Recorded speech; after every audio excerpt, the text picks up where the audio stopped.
হযরত দাউদ নবীর সন্তান অনেকগুলা ছিল। আল্লাহ পাক রব্বুল আলামিন ওনাকে সন্তান দিলেন অনেকগুলা, কিন্তু উনি আল্লাহর দরবারে একদিন বললেন, ও দয়ার আল্লাহ, আমার ইন্তেকালের পরে চেয়ারের মধ্যে আমি কারে বসাবো এই নিয়ে আমার চিন্তা, কারণ সন্তান তো কোনো অভাব নাই, তবে আমি চেক করব কেমনি আমার শিখায়া দেন না। আল্লাহ পাক বললেন, ও দাউদ পয়গম্বর আমার, আপনার সন্তান দিয়েছি আমি রব, অনেকগুলো সন্তানের মালিক আমি আল্লাহ আপনারে বানাইলাম, তবে আপনার ইন্তেকালের পরে চেয়ারের মধ্যে কে বসবে এটা পরীক্ষা করার জন্য সন্তানগুলোর সামনে ডাকবেন, এদেরকে সামনে ডাইকা প্রশ্ন করবেন দুইটা। জোরে বলেন কয়টা? দুইটা প্রশ্ন করবেন। ওই দুইটা প্রশ্নের সঠিক জবাব সে দিতে পারবে, আপনার ইন্তেকালের পরে চেয়ারের মধ্যে আপনার ওই সন্তানটাই বসে যাবে। কোনো চিন্তা নেই, কোনো টেনশন নেই। আল্লাহ শিখাইয়া দিলেন। দাউদ নবী এবার সব সন্তানদের কাছে ডাকলেন, এই সন্তানেরা আমার দরবারে আয়, আমি তোদের দুইটা প্রশ্ন করব। সন্তানেরা সামনে আসলেন, প্রশ্ন করতে লাগলেন। নাম্বার 1, সন্তানেরা বলো, তোমাদের চাইতে এই পৃথিবীর মধ্যে সবচেয়ে দূরের কোনটা? নাম্বার 1 প্রশ্ন। এরপরে সব সন্তানেরা একজনে একজনে জবাব দিতে লাগলো। একজনে বলতে লাগলো, আমাদের চাইতে সবচেয়ে দূরে হলো আসমান, আমাদের চাইতে অনেক দূরে। আরেকজনে বলতে লাগলো, আমাদের চাইতে দুনিয়ার এক প্রান্ত অনেক দূরে, আমাদের চাইতে অমুক দেশটা অনেক দূরে। এক একজনের এক একটা জবাব। যখন চলে আসলো সুলাইমান নবীর পালা, দাউদ নবী জানায়, ও আমার সন্তান সুলাইমান, তুমি আমায় বলো এই জমিনের মধ্যে তোমার চাইতে সবচেয়ে দূরের কোনটা? সঙ্গে সঙ্গে সুলাইমান নবী জানায় দেয়, বাবারে আমার সব ভাইয়েরা এক একটা বলতে পারে। একজনে বলল আসমান, আর একজনে বলল দুনিয়ার এক প্রান্ত, আর একজনে বলল আর একটা, কিন্তু আমার তো এগুলা একটাও মনে হয় না।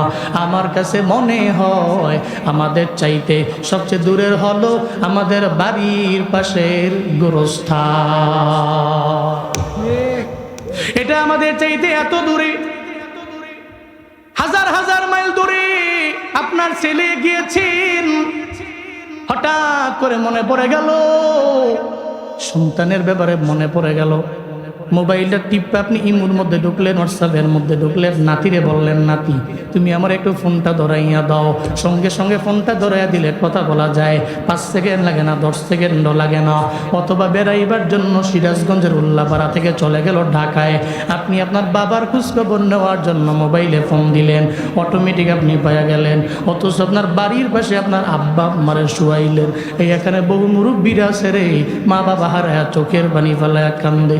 ঈদের দিনে ঈদের ময়দানে যায়, ঈদের ময়দান থেকে বাড়িতে ফিরার সময় মা বাবার কবরের পাশে গিয়া দাঁড়ায়, আব্বা আম্মার কবরের পাশে গিয়া দাঁড়াইয়া চোখ দিয়া গড়ায়া গড়ায়া পানি পড়ে। আম্মা আম্মা বইলা বারবার চিল্লায়। আব্বার কবরের পাশে গিয়া দাঁড়াইয়া আব্বা আব্বা বলে চিল্লায়, আর ডাকে, ও আমার বাবা আমার দরবারে আসেন না।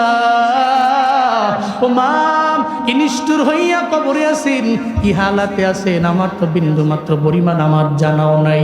আপনার কবরের মধ্যে ঠান্ডার মধ্যে আপনি থাকেন কেমনে? আমি তো কম্বল গায়ে দিয়ে, আপনার কম্বল আছে কিনা? আমি তো ব্লেজার গায়ে দিলাম, আপনার আছে কিনা? সন্তান দেখবেন কবরের পাশে গিয়া দাঁড়াইয়া আব্বা আম্মার জন্য চোখের পানি ফালায় ফালায় কান্না করে।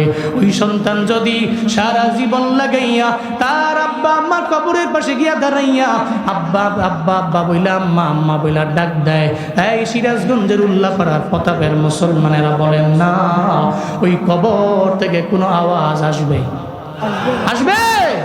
জমিনের কোথায় চলে গেছে?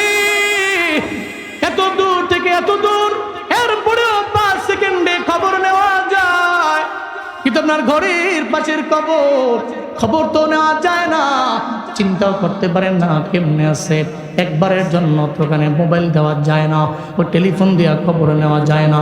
সুলাইমান নবী কয়, বাবা জমিনের মধ্যে সব জায়গা আমার দূরে না, শুধু আমার বাড়ির পাশে কবরের মানুষটা আমার চাইতেও অনেক দূরে। আমি জীবনও কোনো দিন, বছরের পর বছর চলে গেল, যুগ চলে গেল, আমি খবর নিতে পারলাম না। এরপরে সঙ্গে সঙ্গে জানায়া দেয়, দাউদ নবী কয়, 2 নাম্বার প্রশ্ন, এই সন্তানেরা আমারে বলো না, আমি তোমাদের প্রশ্ন করি, এই জমিনে তোমাদের চাইতে সবচেয়ে কাছের কোনটা? সবাই বলতে লাগলো, এক একজনে এক একটা। একজনই বলতে লাগলো, আমার দেহের মধ্যে আমার চাইতে সবচেয়ে কাছের হলো আমার নাক। আরেকজনে বলতে লাগলো আমার চোখ, আরেকজনে বলল আমার কান, আরেকজনে বলল আমার পেট, আরেকজনে বলল আমার পিঠ। এই জমিনের মধ্যে আমার চাইতে সবচেয়ে কাছের আমার। এবার সুলাইমান নবীর পালা। সুলাইমান নবীরে কয়, বাবা সুলাইমান, তুমি তো একটা জবাব দিচ্ছ, আমি অবাক হয়ে গেছি, এবার 2 নম্বর জবাবটাও তুমি দাও। সুলাইমান নবী কয়, বাবা রে, আমার যত বাইরা আছে এরা এক একজনে এক একটা বলতে পারে, তবে আমার বুঝ হয় না। এরা বলছে এদের কাছে এদের চোখ হতে পারে, নাক হতে পারে, কান হতে পারে, এদের ব্রেন হতে পারে, মাথা হতে পারে, তবে আমার কাছে এটা কাছের না। আমার কাছে মনে হয় আমার সবচেয়ে কাছের হলো আমার মরণ। কথা বলেন ঠিক কিনা? আমার মরণ আসিবে কখন কেউ তো জানে না, আমার মরণ আসিবে কখন কেউ তো জানে না। কন্যা সবাই, আমার মরণ আসিবে কখন কেউ তো জানে না। আমি মরে গেলে আমায় তোমরা ভুইলা যাইও না, আমি চলে গেলে আমায় তোমরা ভুইলা যাইও না।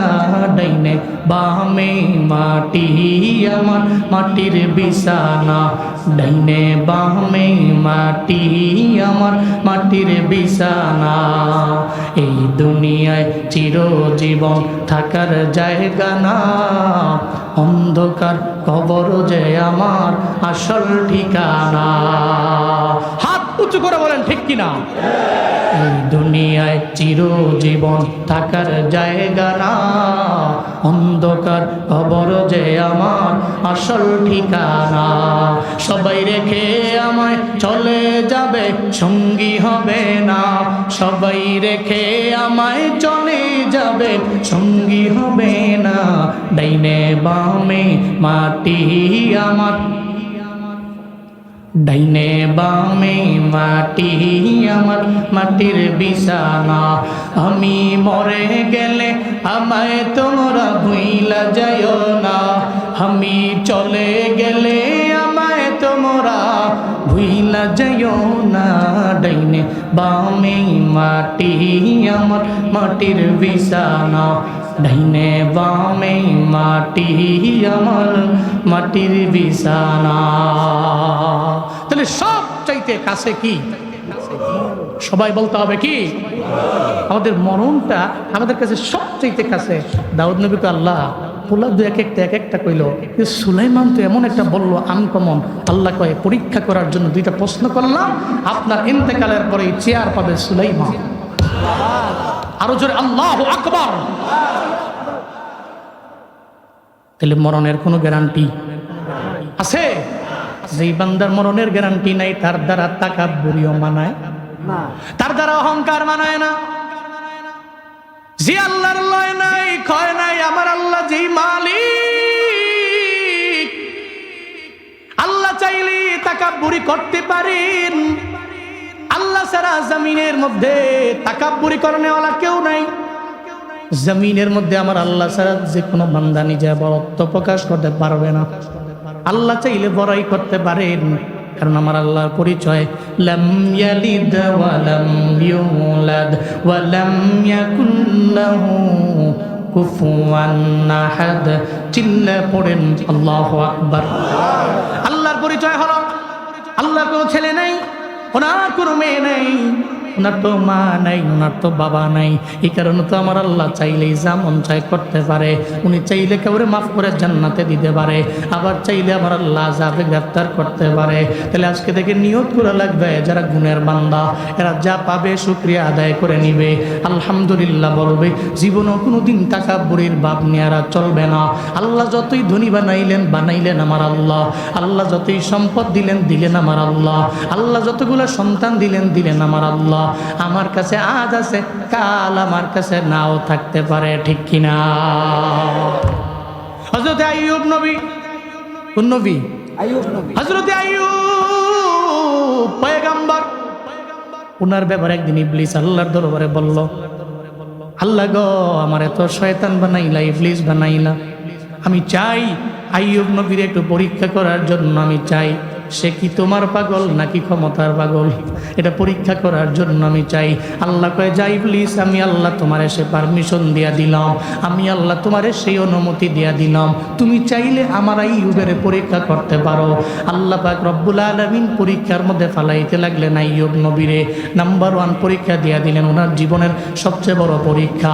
আল্লাহ ওনাকে অনেকগুলা মেষের মালিক বানাইছেন, আল্লাহ ওনাকে অনেকগুলা বকরির মালিক বানিয়েছিলেন, আল্লাহ পাক ওনাকে অনেকগুলা উটের মালিক বানাইছিলেন। রাখালের কোনো অভাব নাই। রাখালেরা তার মেষগুলো বকরিগুলা যখন মরুভূমির মধ্যে চড়াইতো, হঠাৎ করে একদিন একটা বাতাস থেকে আসলো, সঙ্গে সঙ্গে বাতাস আইসা সবগুলা বকরি জমিন থেকে বিদায় নিয়ে চলে গেল, মানে মারাই গেল, একটা বকরিও নাই।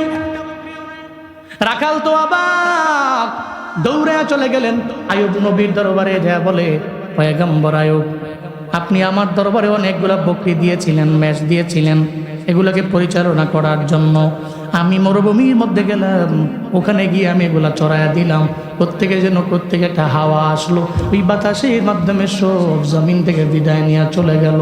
তার চোখ দিয়ে গড়ে গড়ে পানি পড়ে, কারণ মালিকের সামনে আমি কি বইলা হিসাব দিব, আমার কাছে তো বিশ্বাস পেরা মালিক এতগুলা বকরি আমারে দিল। আইয়ুব নবীর দরবারে যাওয়ার পরে নবী একটা বারের জন্য চোখের পানি ফালায় কান্দে না। আইয়ুব নবী জানা দেয়, ও রাখাল, তোমার মন খারাপ করার দরকার নাই, আমার আল্লাহ পাক আমার এই বকরির মালিক তো আমার আল্লাহ বানাইছে, উটের মালিক তো আল্লাহ বানাইছে, মেষের মালিক তো আল্লাহ বানাইছে, তো যে আল্লাহ মাল দিতে পারে ওই আল্লাহ কেড়ে নিতে পারে, এই নিয়ে আমার কোনো চিন্তা নেই, কারণ দিতে পারে যে আল্লাহ, কেড়েও নিতে পারে সে আল্লাহ, ঠিক কিনা? যে আল্লাহ দিতে পারে সে আল্লাহ তো কেড়েও নিতে পারে। হ্যালো, এই যে ভাইজান, কই যাবেন? এক নাম্বার আর সবাই চাইয়া রয়েছে, ঘুরে আইবেন, উঠুন যাইতো না। মনে করছে অন্য হুজুর, বসেন সাফা দিয়া, দেরি হইব, যেরকম মারহাবা। এরপরে যে উঠবো হেরে কিছু কইতাম না, হের লকেট যেটা ধরাম, ঠিক কিনা? হেরে ধরে কমু যে হে যে উঠছে তুমি ধরছো না, সাফা দিয়া বইলেবা, কই যাও। নতুন নতুন উঠা যাবে না, শেষ করে যাওয়া লাগবে ইনশাআল্লাহ। দোয়া দিয়ে কারা বাড়িতে যাবেন ইনশাআল্লাহ। হাত নামান, হাত হাত তো কিনতে নাম নেই, হাত উড়ে লাভ নেই, হাত না উড়ে এলো তার যাইবেন গা, আমি দৌড়ে নাম না গিয়া ওজন লাভ দিয়ে নেমে যাম গা। গরম গরম হুজুর, বসতে হবে ইনশাআল্লাহ, আল্লাহ পাক কবুল করেন, জোরে কোন আমিন। এক সময় ছিল, আজ থেকে 5-6 বছর আগে যখন ময়দানে নতুন নতুন কথা বলতাম, তখন তো কে আইলো কে গেল কে কইল তো খবর আছে নাকি? বয়ান টানা শুরু, চোখ বন্ধ করে 1.5-2 ঘন্টা কইয়া লাইছিস, পরে চোখ খুললা দেখি যে 10-12 জন আছে, সব গেছে।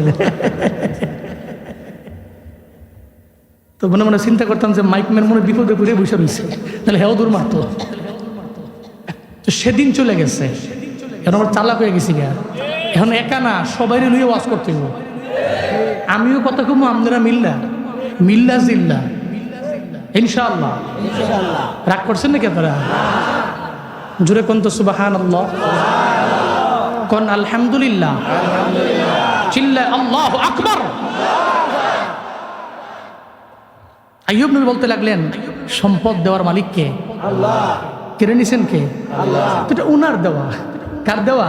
আল্লাহর দেওয়া। হে মিয়া, আমার হাতে যে টাকা পয়সা আছে কার দেওয়া? আল্লাহ। আপনার পকেটে যা আছে কার দেওয়া? আল্লাহ। এটা আপনার না, আপনি তো মনে করছেন আপনার, যেটা আপনার না, খোদার কসম আপনার না, এটা আল্লাহর দেওয়া। আল্লাহ কোরআনের কোথাও বলেন নাই তোমার রিজিক থেকে ব্যয় করো, আল্লাহ বলেছেন আমার দেওয়া রিজিক থেকে ব্যয় করো। কারণ দিছি আমি আল্লাহ, চাইলে সময়ের ব্যবধানে তোমার গরিব বানাইতে পারে। নদীর এপার ভাঙ্গে ওপার করেই তো নদীর খেলা, সকাল বেলার ধনী রে তুই ফকির সন্ধ্যা বেলা। আমার কাছে আজ আছে কাল নাই। আইয়ুব নবী বলে, রাখাল চিন্তা নাই, টেনশন নাই, তুমি চোখের পানি ফেলে কান্না করো না, আমি তোমার ধমক দিব না। যে আল্লাহ সম্পদ দিয়েছেন ওই আল্লাহ কেড়ে নিয়েছেন, আমার এই ব্যাপারে আল্লাহর দরবারে কোনো কিছু বলার নাই। ইবলিস তো বড় অবাক হয়ে গেল, বিশাল বড় একটা ঝামেলায় ফালাইলাম। ওই যে আল্লাহর দরবার থেকে অনুমতি নিয়ে আসছে আইয়ুব নবীরে পরীক্ষা করার জন্য, কিন্তু উনি তো প্রথম পরীক্ষার মধ্যে ফার্স্ট হয়ে গেলেন। উনি তো বলতে পারতেন, আল্লাহ কেন আমার সম্পদগুলা তুমি নিয়ে গেলাম, কেন আমার গৃহপালিত পশুগুলো নিয়ে গেছ? আল্লাহ দরবারে উনি বলতে পারতেন, কিন্তু কেন বলেন নাই? ওনার মনের মধ্যে চিন্তা ছিল যে আল্লাহ দেয়, ওই আল্লাহ তো আমার দরবার থেকে কেড়েও নেয়, উনি এই কারণে বললেন না। আবার আল্লাহর কাছেও তো এটা বড্ড পছন্দ হয়ে গেল। নাম্বার 1 পরীক্ষার মধ্যে উনি উত্তীর্ণ হয়ে গেলেন। এবার 2 নম্বরে ইবলিসকে আল্লাহ পরীক্ষার 2 নম্বরটায় ফেলাইয়া দেন। আমি চাই যে কোনোভাবেই হোক দেখি উনি কি আল্লাহর পাগল না ক্ষমতার পাগল, উনি কি তাকাব্বুরি করে নাকি রবের শুকর আদায় করে, উনি কি রবের গুণগান গায় নাকি না গায়। 2 নম্বরে আল্লাহ পাক ওনারে পরীক্ষা দিলেন। আল্লাহ ওনাকে যতগুলো সন্তান দিছেন সব সন্তানগুলো জমিন থেকে বিদায় নিয়ে উনি নিয়ে গেলেন।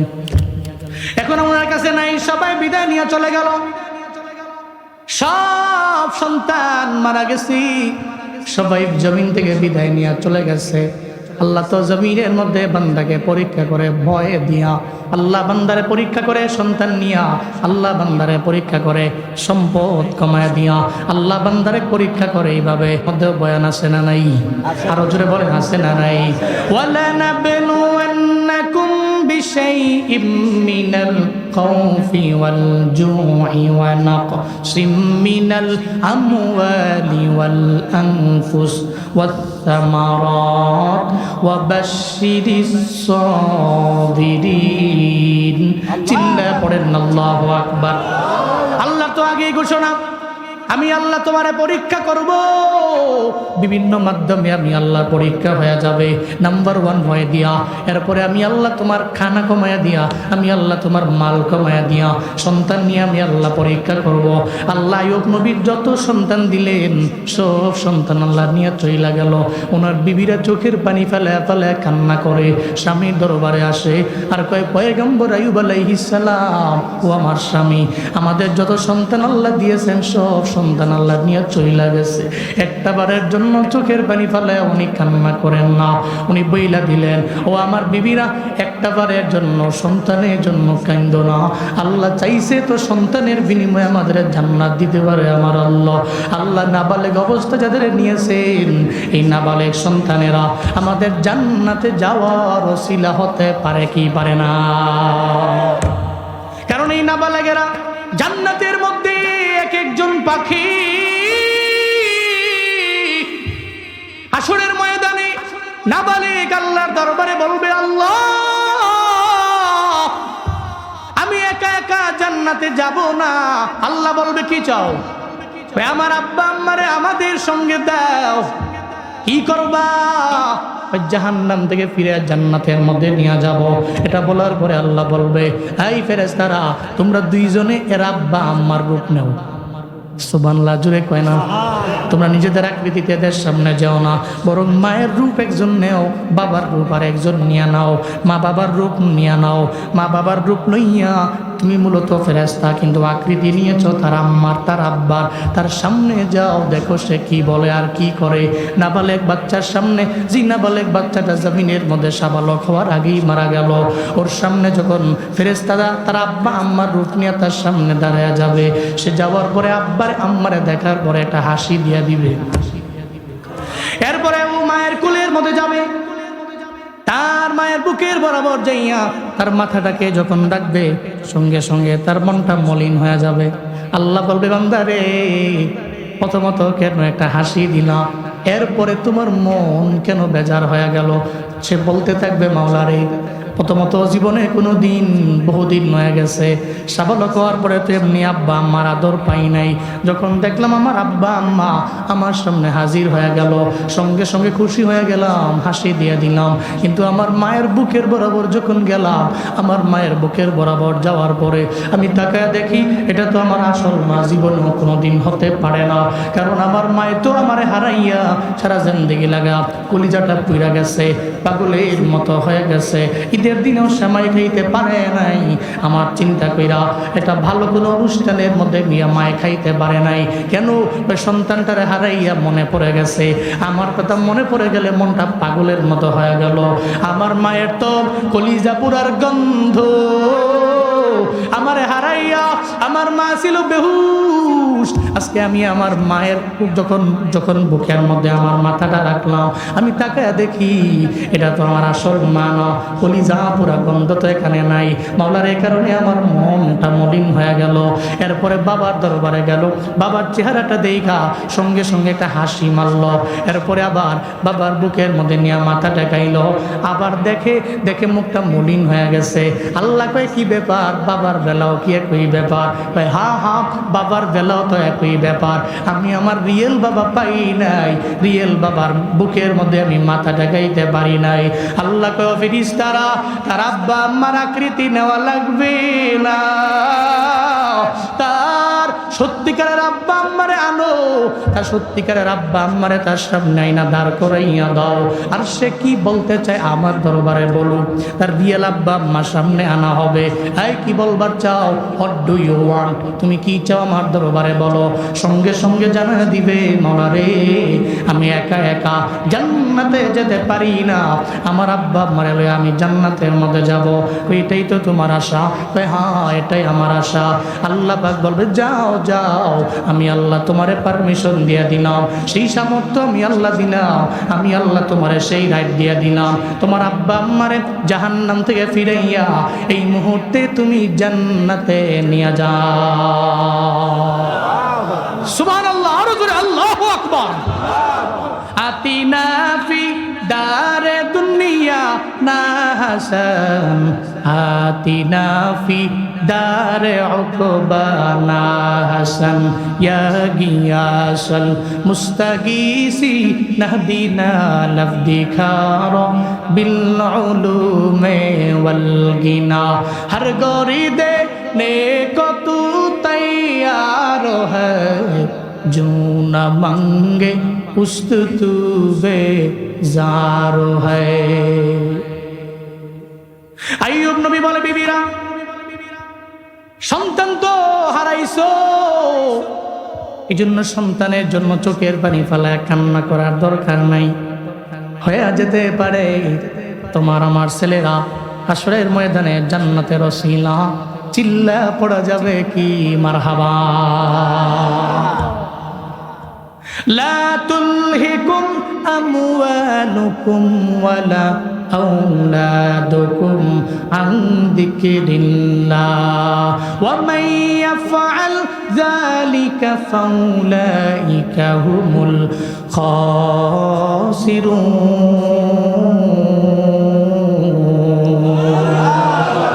আল্লাহ পাক বলেন, লা তুলহিকুম আমওয়ালুকুম ওয়ালা আওলাদুকুম আন যিকরিল্লাহ।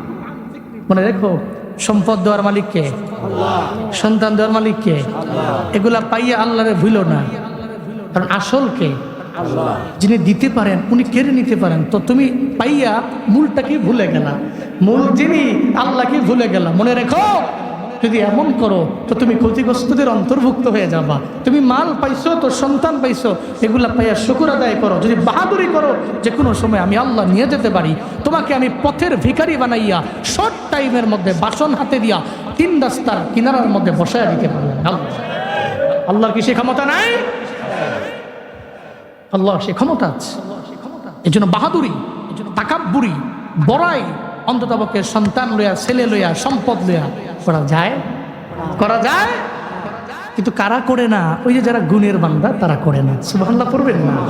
যারা গুণের বান্দা এরা জীবনেও কোনোদিন এটা করে না। আইয়ুব নবী বলার পরে ইবলিসের মাথা নষ্ট। আরে প্রথম নাম্বার পরীক্ষায় ফালাইলো আল্লাহ, হেদি ফার্স্ট হয়ে গেল। দ্বিতীয় নাম্বার পরীক্ষায় ভাবছি সন্তানগুলা মরে গেলে হয়তো কানবে, আল্লাহকে বলবে আল্লাহ কেন করলা? এটা হয়তো বলবে ওমা হেদি আর ইমান আরো বাইরে গেছে। ইবলিস তো আবার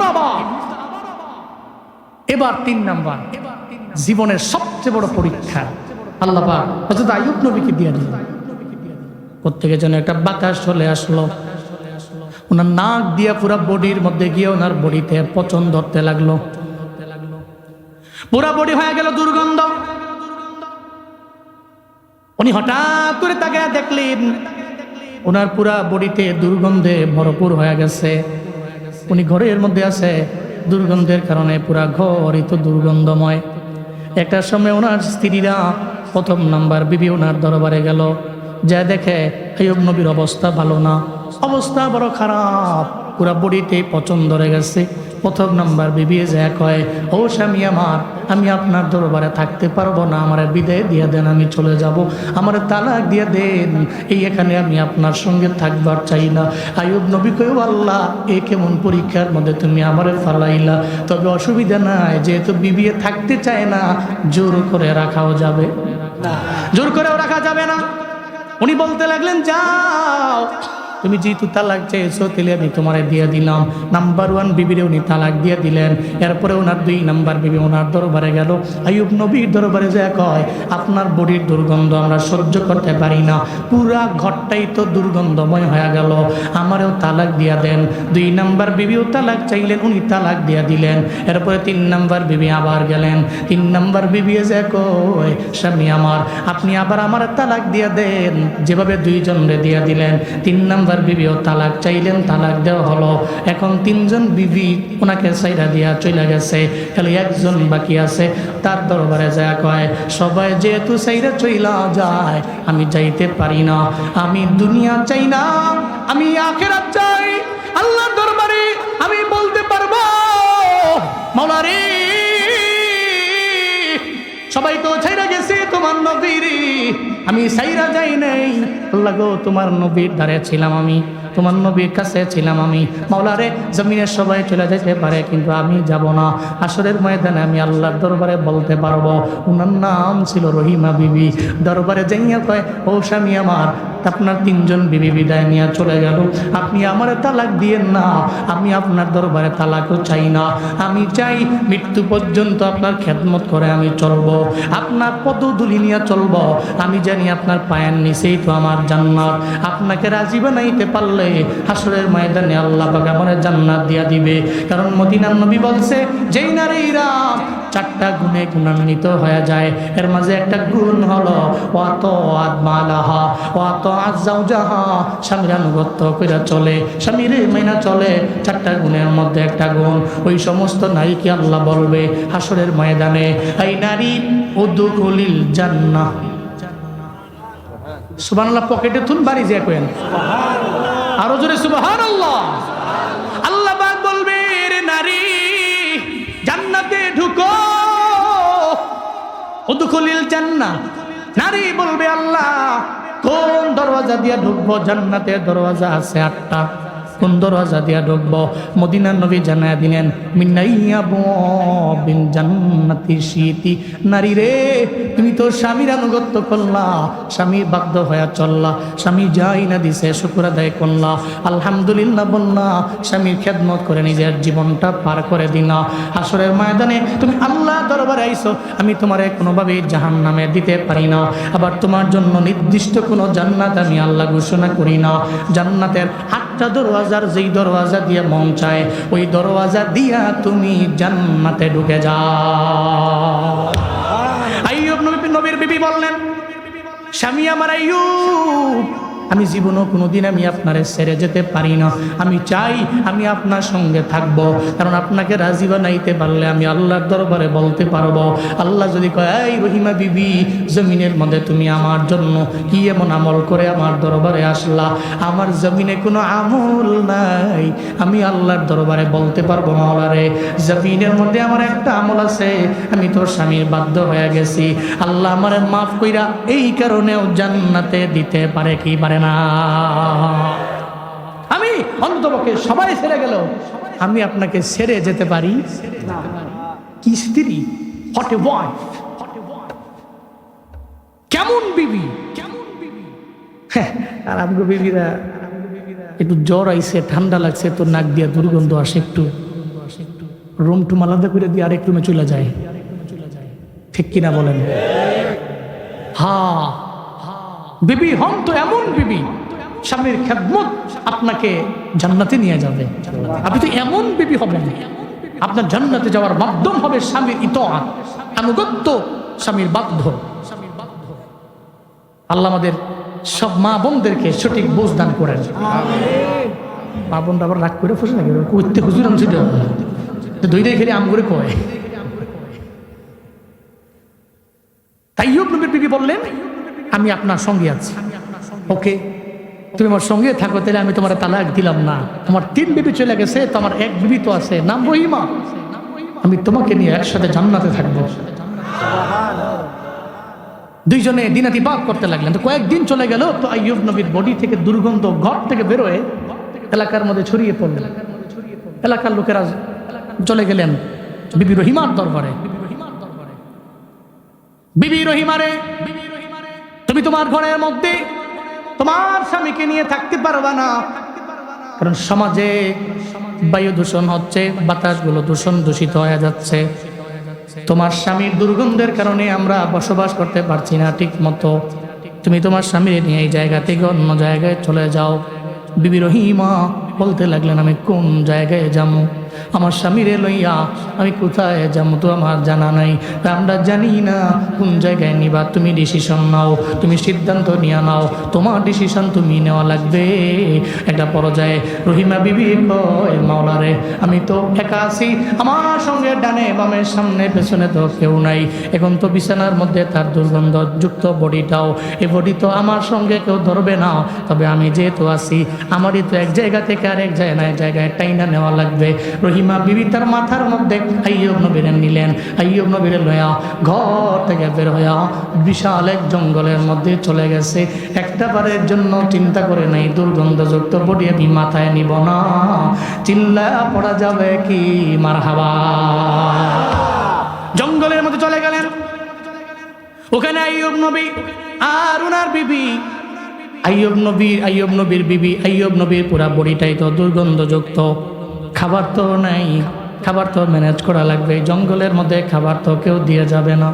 বিবি রহিমা চিন্তা করলেন, আমি এখানে বসে থাকলে হবে না, মানুষের বাড়িতে যাওয়া লাগবে, মানুষের বাড়িতে কাজ করা লাগবে, মানুষের দরওয়াজার সামনে গিয়া নখ দিয়া যদি কোনো কাজ থাকে কাজ করব, ওখান থেকে কাজ পেলে যা পাবো আমি আমার স্বামীর দরবারে নিয়ে আসব। শুধু তাই না, কিতাবের মধ্যে আসছে আইয়ুব নবীর বিবি ওনার স্বামীর প্রতি এত পরিমাণে বাধ্য ছিলেন, উনি যখন খাবারগুলো নিয়ে আসতেন ওই খাবারগুলো আইনা উনি চামচ দিয়া পর্যন্ত স্বামীরে খাওয়াইতেন না, কারণ ঘা লেগে গেছে, পুরা পছন্দ হয়ে গেছে। মুখের মধ্যে যদি একটা চামচ দেয় তাহলে উনি ব্যথা পেয়ে যাবে।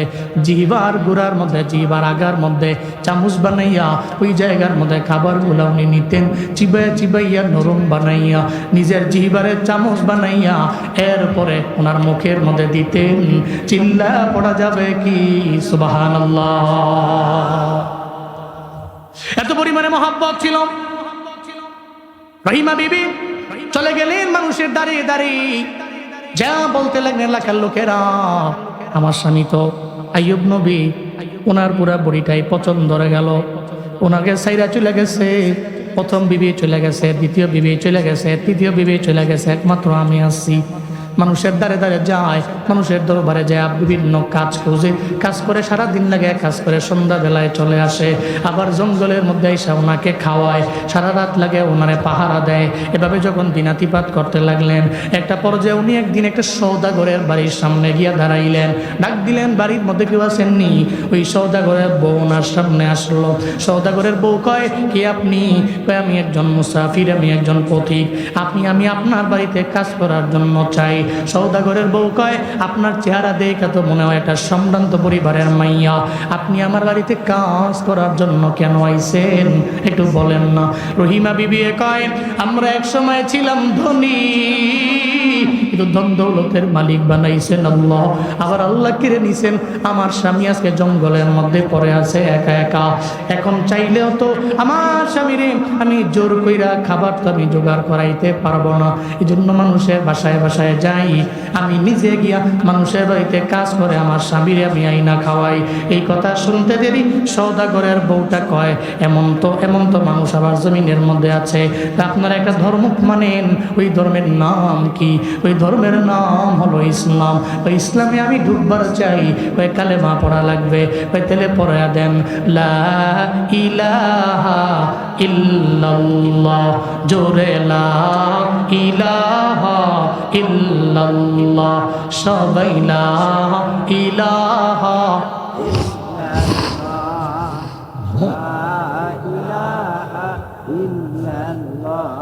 লা ইলাহা ইল্লাল্লাহ মুহাম্মাদুর রাসূলুল্লাহ সাল্লাল্লাহু। কালিমা পড়ে আমরা মুসলমান বানায় দেন। সওদাগরের স্ত্রী কালিমা পড়ে মুসলমান হয়ে গেছে। কার হাতে? বিবি রহিমার হাতে। বিবি রহিমার হাতে কালিমা পড়লেন, মুসলমান হয়ে গেলেন। তো ভিতরে বললেন, আসেন আপনি, এখন তো আমি আপনার বোন। কি বোন?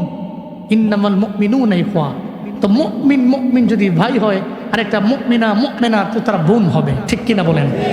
ধর্মীয় ভাই আর ধর্মীয় বোন। কিন্তু কপাল পোড়া এক রাজনীতির জেদ ধরে এই মুমিন মুমিন ভাইটাই মুমিন ভাইয়ের উপরে আঘাত করতে দ্বিধা করে না।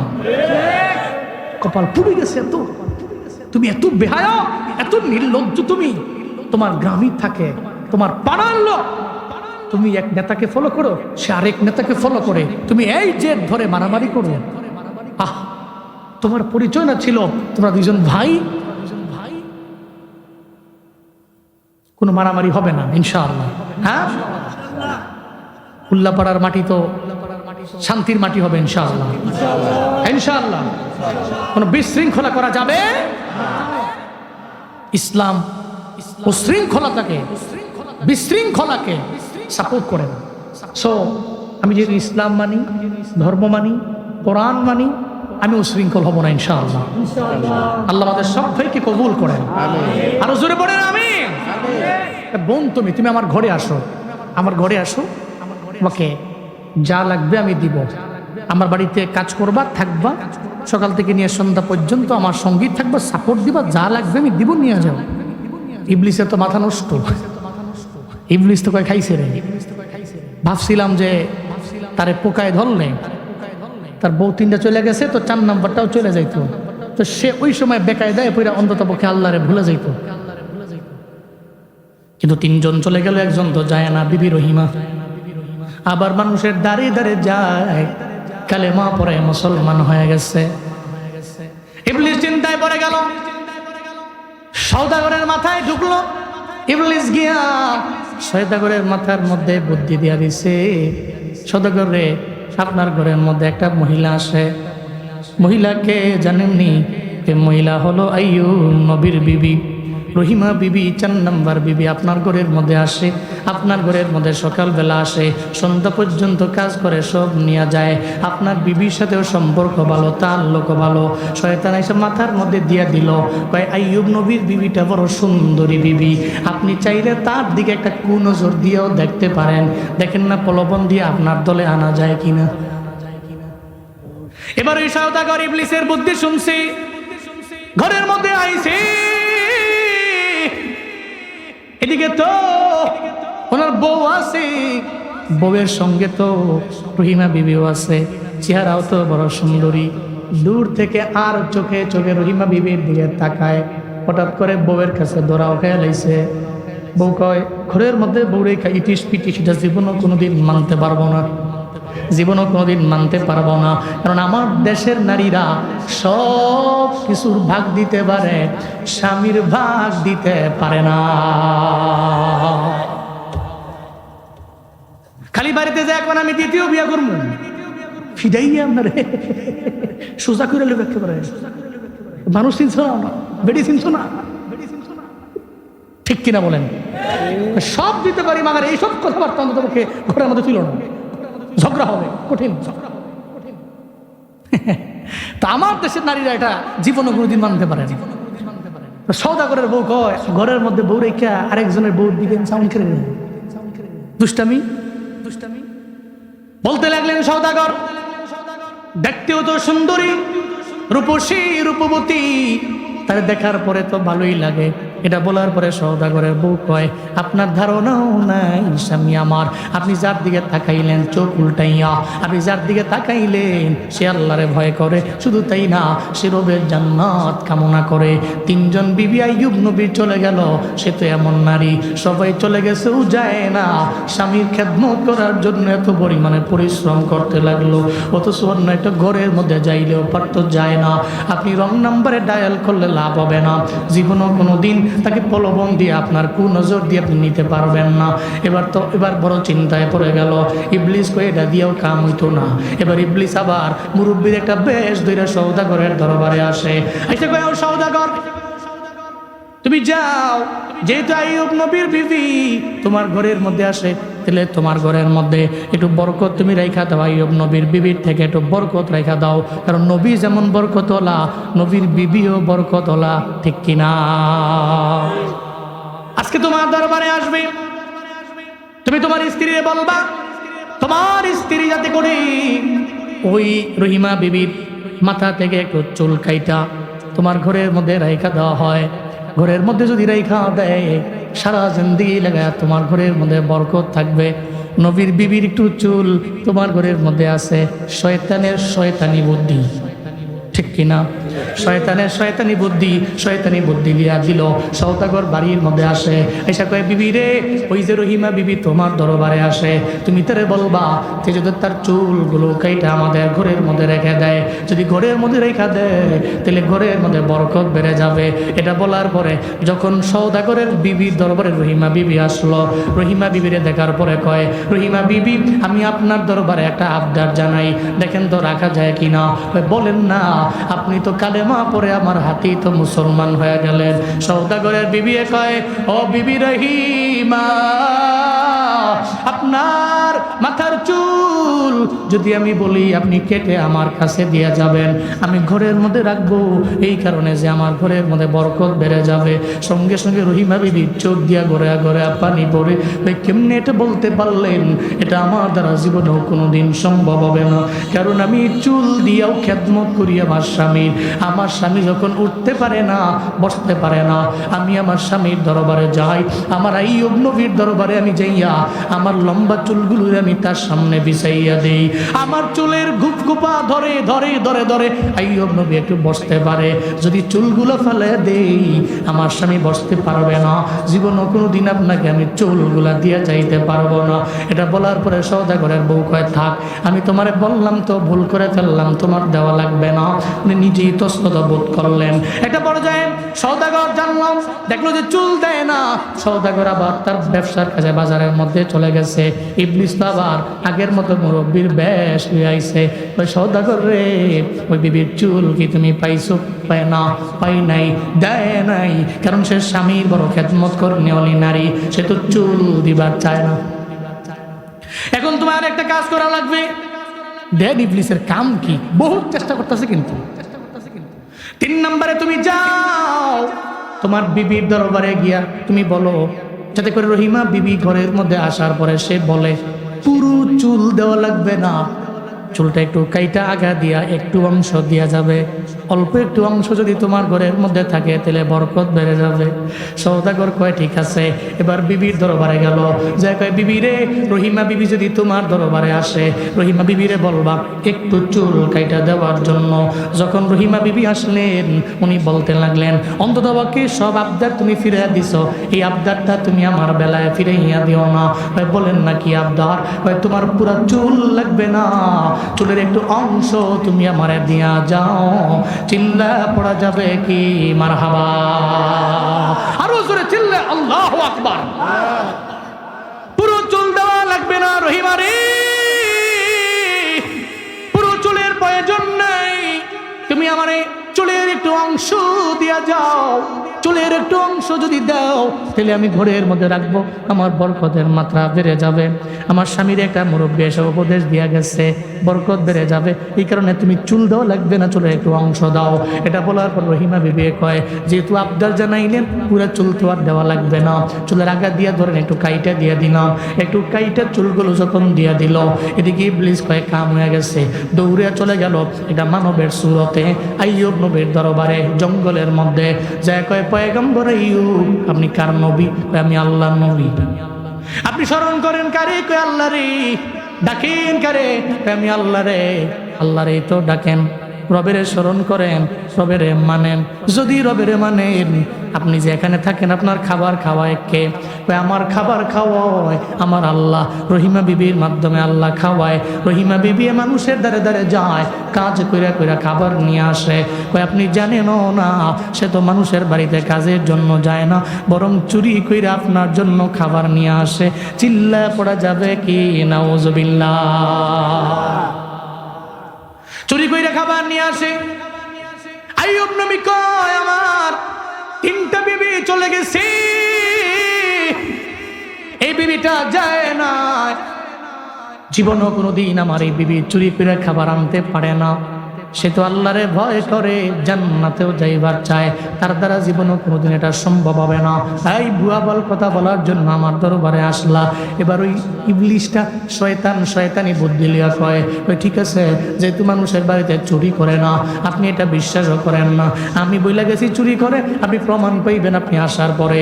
আজকে সন্ধ্যার সময় তো আপনার বাড়ির মধ্যে জঙ্গলের মধ্যে আসবে, আপনার কাছে খাবার নিয়ে আসার পরে আপনি তারা জিজ্ঞেস করার পরে আপনি দেখবেন চুলের আগা কাটা আছে। এর মানে কোনো একটা জায়গায় চুরি করার জন্য গেছে, খাবার আনতে যাইয়া ধরা পড়ছে তো চুলের আগা কাইটা দিছে। কথা সত্য না মিথ্যা? কয়ে দিছে। আপনি দেখেন চেক কইরা, হয়তো কোনো জায়গায় চুরি করতে গেছে আপনার জন্য খাবার আনতে, তো চুরি করে ধরা পড়ছে তো রহিমা বিবি চুলের আগা কাইটা দিছে।